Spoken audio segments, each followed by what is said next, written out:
नमस्कार साथियों, के हुसैन क्लासेज में आपका स्वागत है। और आज हम लोग यूज ऑफ हैड के बारे में जानेंगे और उसके सेंटेंस को कैसे बनाया जाता है, फिर उस पर हम लोग डिस्कशन करेंगे।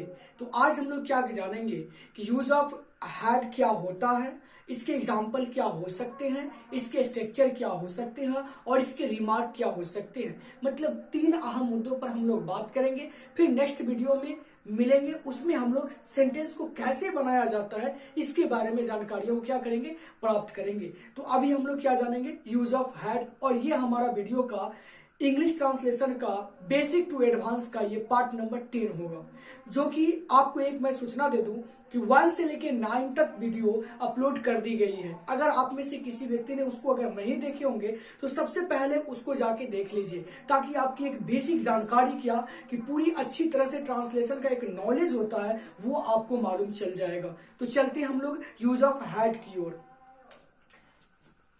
Use of had, HAD had.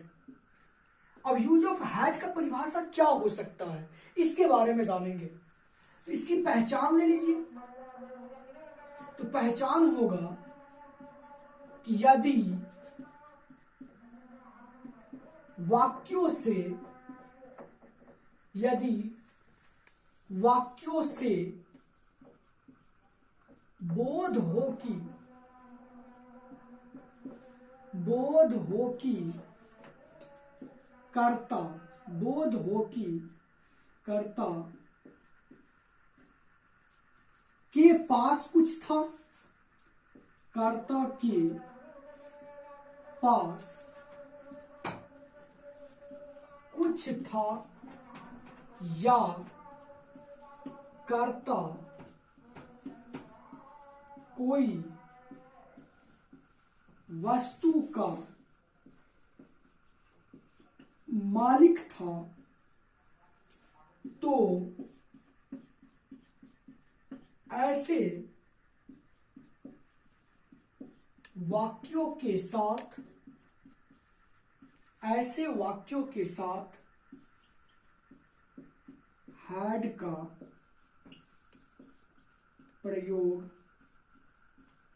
करते हैं। कहने का मतलब कि यूज ऑफ हैड क्या हो सकता है। तो यदि वाक्यों से बोध हो कि कर्ता के पास कुछ था भूतकाल में, या कर्ता कोई वस्तु का मालिक था, तो ऐसे वाक्यों के साथ हम लोग हैड का प्रयोग करते हैं। ये डिफिनेशन आपको स्पष्ट हो गया होगा और ये आपको याद भी हो गए होंगे, और इसमें आपको जरा सा भी तकलीफ भी नहीं हुआ होगा। अगर आपने 1 से लेकर 9 तक वीडियो नहीं देखे होंगे तो उसके 2-4 डिस्क्रिप्शन में मैं लिंक दे दूंगा, उसको जाके देख लीजिएगा। और अगर आपको मैथ थोड़ा सा भी बुझने नहीं आता होगा, उसका भी मैं लिंक अवश्य इसके डिस्क्रिप्शन में दे दूंगा, ताकि उसको भी देख के आप एक मैथ में क्या बेसिक कंसेप्ट होनी चाहिए और एक बच्चे को मैथ सीखने के लिए क्या करना आवश्यक है वो मैंने सारी वीडियो में बता चुका हूँ, इसलिए उसको देखना ना भूले। तो हम लोग कहाँ थे, हैड के पास थे। हैड कहने का मतलब कि पास था या पास थी या पास थे। इसका अगर सही माने अगर सेंटेंस में देखा जाए तो भूतकाल में कोई भी आदमी कोई चीज का मालिक था, या उसके पास कोई वस्तु था और वर्तमान में नहीं है।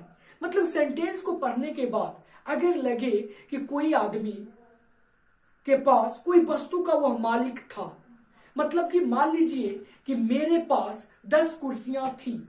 सेंटेंस के पढ़ने के बाद लग रहा है कि भूतकाल में मेरे पास 10 कुर्सियां थी, या मैं 10 कुर्सियां रखता था, या मुझे 10 कार था। तो ऐसे सेंटेंसों के साथ हम लोग क्या करते हैं, हैड का प्रयोग करते हैं। अब हम चलते हैं इसके एग्जाम्पल की ओर। इसका एग्जाम्पल क्या हो सकता है। इसका एग्जाम्पल होगा कि मेरे पास एक कार था। दूसरा है, मुझे एक हाथी था।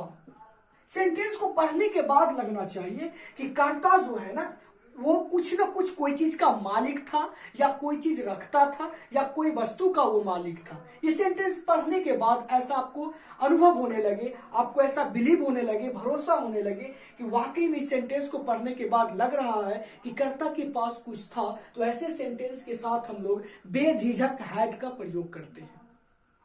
अब मान लीजिए दे दिया कि सीता के पास किताब था, उसे साड़ी थी, मुझे एक कार था। छठा मान लीजिए कि राम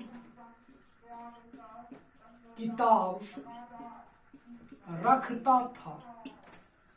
दोस्तों यहां पे अब हम लोग समझ चुके होंगे, ये सारे जो सेंटेंस यहां पे देख रहे हैं वो सारे सेंटेंस किसका है, तो हैड का है। और हैड का डिफिनेशन मैंने आपको बता दिया अभी जस्ट, कि या इसका पहचान भी इसको ले सकते हैं, या एक तरह से एक बेसिक डिफिनेशन क्या होता है ये ले सकते हैं। वाकई में अगर आपको डिफिनेशन याद हो जाती है तो यकीन मानिए कि आपका सेंटेंस में 25% आपकी जो दुविधा है पहचानने का वो दूर हो जाएगा। अब यहां पे इसका पहचान क्या हो सकता है भाई, तो यदि वाक्यों से बोध हो कि कर्ता के पास, मेन पॉइंट क्या है कि कर्ता के पास कुछ था, या कर्ता कोई वस्तु का मालिक था। किसका मालिक था, वस्तु का मालिक था। तो ऐसे वाक्यों के साथ हम लोग किसका प्रयोग करते हैं, हैड का प्रयोग करते हैं। इसमें आपको थोड़ी सी भी दिक्कत नहीं होना चाहिए। इसका एग्जाम्पल बहुत सारे हो सकते हैं, जैसे मेरे पास एक कार था, मुझे एक हाथी था, सीता के पास किताब था, उसे साड़ी थी, मुझे एक कार था, राम किताब रखता था। कहने का मतलब कि सिंपल सा लॉजिक इसका हो जाएगा कि अगर सेंटेंस में पास था, या पास थी, या रखता था, या रखती थी, इतना अगर दिखाई आपको दे दे तो आप आसानी से अनुमान लगा लीजिए कि ये जो सेंटेंस है ये एचएडी हैड का सेंटेंस है। यहां पे आपको किसी प्रकार की दिक्कत नहीं होना चाहिए। तो ये किसका सेंटेंस हो जाएगा, हैड का सेंटेंस हो जाएगा। या अगर मान लीजिए कि ये चीज आपको भूल जाते हैं, याद नहीं रह पाता है, तो आप सिंपल सा डिफिनेशन याद रखिए ना कि कर्ता कोई चीज का मालिक था, या कर्ता के पास कुछ था। तो ऐसे सेंटेंस को हम लोग हैड के प्रयोग में लाते हैं और हैड के साथ उसको क्या करते हैं, बनाने का प्रयास करते हैं। और इसमें आपको थोड़ा सा भी तकलीफ नहीं होना चाहिए। तो मैं अब उम्मीद करता हूं कि इसकी डिफिनेशन और इसका एग्जाम्पल आप अच्छी तरह से समझ गए होंगे। और जब भी अंग्रेजी पढ़ने के लिए बैठे तो कॉपी और पेन लेके बैठिए और उसको नोट कर लीजिए। फिर दोबारा वीडियो देखने की कोशिश में मत रहिए। इसको देख लीजिए, नोट कर लीजिए, याद कर लीजिए, इसमें आपको कोई तरह की दिक्कत नहीं होगा। और जब इसको याद कर लीजिएगा ना तो सेंटेंस बनाने में क्या हो जाएगा, आसान हो जाएगा। मैं ग्रामर का वीडियो बहुत जल्द ही अपलोड करूंगा। जब तक मैं पूरी टाइम का सेंटेंस नहीं एक सीरीज में खत्म कर दूं तब तक मैं ग्रामर का वीडियो अभी अपलोड नहीं करूंगा। लेकिन मैं उम्मीद करता हूं कि 10-12 वीडियोस के बाद मैं ग्रामर पढ़ाऊंगा। इसीलिए आप लोग धैर्य के साथ, पेशेंस के साथ आराम से रहिए और हमारे यूट्यूब चैनल से मैथ और इंग्लिश को अच्छी तरह से स्ट्रॉन्ग करते रहिए। आने वाले कल में हम पॉलिटी के लिए स्पेशल जो लेक्चर होती है वो हम पूरी डिटेल से लेके आएंगे, और हिस्ट्री के लिए। और ये दोनों में अगर आप लोगों का अच्छा रिस्पांस मिला तो मैं फिर ज्योग्राफी और सिविक्स के लिए लेके आऊंगा। बस आप लोगों से मेरा एक ही निवेदन है कि अगर वीडियो आप देखते होंगे तो कमेंट सेक्शन में जरूर कुछ लिखिए, नाइस है, वेरी नाइस है, जो भी आपका अच्छा लगे वो चीज आप एक प्यारा सा कमेंट्स कर दीजिए, फिर लाइक कर दीजिए। नए होंगे तो चैनल को सब्सक्राइब कर दीजिए, क्योंकि डेली वे पे आपको नोटिफिकेशन मिलता रहे कि मैं जब भी अपलोड करूं वीडियो तो वो आप तक जल्दी पहुंच जाए। इसलिए मैं बोल रहा हूं, मैं आपके लिए बोल रहा हूं कि आप अगर अंग्रेजी सीख जाओगे तो आपको किसी प्रकार की दिक्कत नहीं होगा, और मैं आपको अंग्रेजी सिखाऊंगा। इसीलिए पेशेंस के साथ रहिए और मेरे वीडियो के साथ रहिए और मेरा वीडियो डेली देखने का प्रयास कीजिए, वो भी सीरीज वाइज सीरीज। अब हम लोग क्या करते हैं, यूज ऑफ हैड के थोड़ा सा स्ट्रक्चर पर चलते हैं कि इसके स्ट्रक्चर क्या हो सकते हैं, इसकी बनावट क्या होगा और इसको बनाया कैसे जाएगा, इसके बारे में हम लोग जानेंगे। तो इसको तब तक के लिए हम क्या करते हैं, साफ कर देते हैं और इसको आपने नोट भी कर लिए होंगे, तो इसमें आपको तो किसी प्रकार की दिक्कत नहीं होना चाहिए। अगर देखिए, अगर इस वीडियो को अगर ये वीडियो अच्छा लगे ना देखने में, अगर आपको लगे कि हाँ ये वीडियो सबों के लिए यूजफुल है, तो प्लीज इसे शेयर भी जरूर कीजिए। फेसबुक के माध्यम से हो या इंस्टाग्राम के माध्यम से हो, इसके लिंक को शेयर कीजिए ताकि यह गरीब के बच्चों तक पहुंच जाए और अमीर गरीब दोनों के बच्चा पढ़े और हमें भी सपोर्ट करे। और हमारा सपोर्ट एक ही चीज है कि आप वीडियो को देखें, लाइक करें, कमेंट सेक्शन में कुछ लिखने का प्रयास करें। ये हमारा एक छोटा सा आपसे निवेदन है। अब चलते हैं, यूज ऑफ हैड का स्ट्रक्चर क्या हो सकता है, इसके बारे में हम लोग जानेंगे। तो यूज ऑफ हैड का तो सीधा लिखेंगे, स्टार की चेन में लिख लेंगे कि structure of had, HAD had, इसके स्ट्रक्चर क्या क्या हो सकते हैं। तो लेंगे subject plus had plus object, दूसरा कि subject plus had plus not plus object, और तीसरा had plus subject plus object plus question mark, फिर had plus subject plus not plus object plus question mark, पांचवा WH word plus had plus subject plus object plus question mark, और छठा WH word plus had plus subject plus not plus object plus question mark. ये हमारे क्या हो गए, ये जो है हमारे स्ट्रक्चर है। और हम लोग इन्हीं की सहायता से क्या करेंगे कि इन स्ट्रक्चरों की सहायता से हम हैड के सेंटेंस को बनाना सीखेंगे। यकीन मानिए, मैं यहाँ पे अफर्मेटिव, इंट्रोगेटिव, WH वर्ड, ये सारी बात मैंने वीडियो के फर्स्ट सेशन में बता चुका हूं।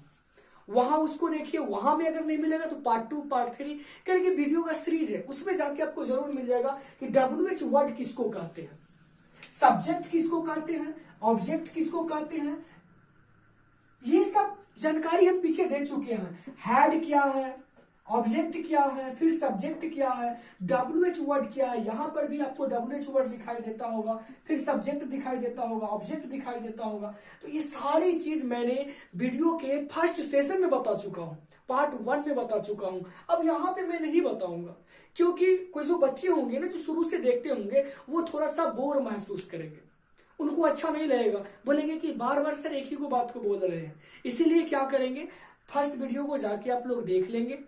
तो साथियों, स्ट्रक्चर ऑफ हैड के बारे में आप अच्छी तरह से जान चुके होंगे। अब हम लोग क्या करेंगे, इसके रिमार्क के बारे में जानेंगे। और इसका रिमार्क बड़ा सिंपल सा है, जनरली सभी सब्जेक्ट के साथ हैड का प्रयोग करते हैं। और वो सभी सब्जेक्ट आप अच्छी तरह से जान चुके होंगे कि सब्जेक्ट क्या होगा। जो नए होंगे, वो नहीं जाने होंगे, तो पार्ट 1 देख लीजिए। तो आप हैड किसके साथ लगाएंगे, वो सब आदमी जानते होंगे कि हैड किसके साथ। तो मैंने सीधा सिंपल सा बोला कि सभी सब्जेक्ट के साथ हम लोग क्या करेंगे, हैड का प्रयोग करेंगे। तो क्या हो जाएगा, रिमार्क नंबर 1 में ही इसको समेट देंगे। रिमार्क नंबर 1 मतलब I, we, you, they, he, she, it, singular एवं प्लूरल सब्जेक्ट के साथ हैड का प्रयोग करते हैं। मतलब रिमार्क कहने का मतलब क्या हो जाता है, रिमार्क का मतलब हो जाता है कोई मेन पॉइंट जिसे आप नोट्स भी बोल सकते हैं, वो हमारा क्या हो जाता है, मेन पॉइंट्स हो जाता है। और ये आप अच्छी तरह से जान चुके होंगे, और मेरे साथ तो लगातार आप वीडियो पर बने हुए, तो इसमें कोई बताने की भी जरूरत नहीं है। तो यहाँ पे अगर मान लीजिए कि रिमार्क, तो रिमार्क हमारा क्या हो जाएगा, मतलब आई रहेगा, अगर पास था, रखता था, रखती थी या पास थी, तब पर भी हम लोग किसका प्रयोग करेंगे, हैड का प्रयोग करेंगे। किसका प्रयोग करेंगे, हैड का प्रयोग करेंगे। मान लीजिए आई रहेगा, फिर भी हैड लगेगा, वी रहेगा, हैड लगेगा, सी रहेगा, हैड लगेगा, ही रहेगा, हैड लगेगा, यू रहेगा, हैड लगेगा, दे रहेगा, हैड लगेगा। मतलब कि जो भी सब्जेक्ट आपको दिखाई दे दे, उस सेंटेंस में अगर पास था, रखता था, रखती थी, पास थी या रखते थे, ऐसे अगर दिखाई दे दे आपको लिखा हुआ, तो समझ जाइएगा कि जनरली उसके साथ हम लोग किसका प्रयोग करेंगे, हैड का प्रयोग करेंगे। तो आप क्या करेंगे, यूज ऑफ हैड की पहचान को अच्छी तरह से याद कर लेंगे, स्ट्रक्चर को याद कर लेंगे, कुछ एग्जाम्पल मैंने आपको बताया हूं उसको भी थोड़ा सा माइंड में रख लेंगे, और उसके बाद नोट तो वेरी इंपॉर्टेंट कि I, we, you, they, he, she, it, singular subject मतलब जो एक का बोध कराता हो, प्लूरल सब्जेक्ट एक से अधिक का बोध कराता हो, तो ऐसे के साथ हम लोग किसका प्रयोग करते हैं, तो हैड का प्रयोग करते हैं। तो उम्मीद करता हूं दोस्तों कि ये सेशन आपको बहुत अच्छा लगा होगा। अगर हमको पढ़ाने में या आपको समझाने में किसी प्रकार की अगर त्रुटि हो गया होगा, तो उसे क्षमा करने का प्रयास करेंगे। फिर मिलते हैं हम नेक्स्ट वीडियो में, और वो जो नेक्स्ट वीडियो हमारा होगा वो सेंटेंस के बारे में जानेंगे कि इसके सेंटेंस को कैसे बनाया जाता है, इसके बारे में जानेंगे, वो भी किसकी सहायता से, स्ट्रक्चर की सहायता से। तो अब मैंने फाइनली समझ गए हम कि आप यूज ऑफ हैड के बारे में अच्छी तरह से समझ गए हैं। तो फिर मिलते हैं नेक्स्ट वीडियो में। Thank you.